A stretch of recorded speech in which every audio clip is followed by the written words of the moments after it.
Now, there are three theories that have been suggested to explain perimenopausal depression. One of them has been called the neurobiologic theory, secondly, the domino or cascade theory, and finally, the psychosocial or social circumstances theory.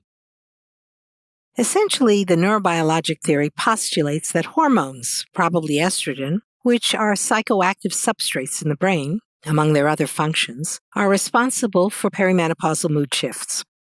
The domino or cascade theory suggests that hormonal changes, in particular changes in estrogen, cause uncomfortable vasomotor symptoms, which cause, in turn, sleep disturbances, which then cause, by a ripple effect, depressive symptoms. And finally, the psychosocial or social circumstances theory suggests that environmental stressors, which are so common in the middle years, things like difficulties with children as they grow older, marital issues, especially as spouses retire and women are often still in mid-career, or the onset of health issues, either chronic or new onset, all of these may contribute to perimenopausal depression. So, moving on. When assessing depression in middle-aged women, it's absolutely essential to address the possibility that the perimenopausal transition may play a role in depressive symptoms. And, of course, there are treatment implications to that assessment. A comprehensive evaluation in these women, inquiring about somatic changes like hot flushes, cold sweats, interrupted sleep, decreased sexual desire, which is often related to dyspareunia, which is often due to vaginal dryness and atrophy. It's also important to elicit past psychiatric history, including reproductive-related events such as postpartum depression or premenstrual depression.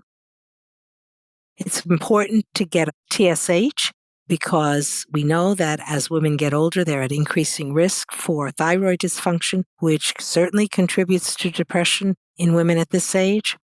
And although an FSH level on day 2 to 3 of the menstrual cycle, as I mentioned, suggests perimenopause, in women age 45 to 55 who are experiencing vasomotor symptoms and alterations in their menstrual cycle, FSH levels are not needed to establish a diagnosis of perimenopause. Testosterone has also been found to not be helpful to clinch the perimenopausal diagnosis. Therefore, what are our key points to ensure a comprehensive psychiatric evaluation in middle-aged women? Well, because middle-aged women present with depression, it's important to assess whether depressive symptoms may be caused by or exacerbated by underlying hormonal changes of the menopausal transition.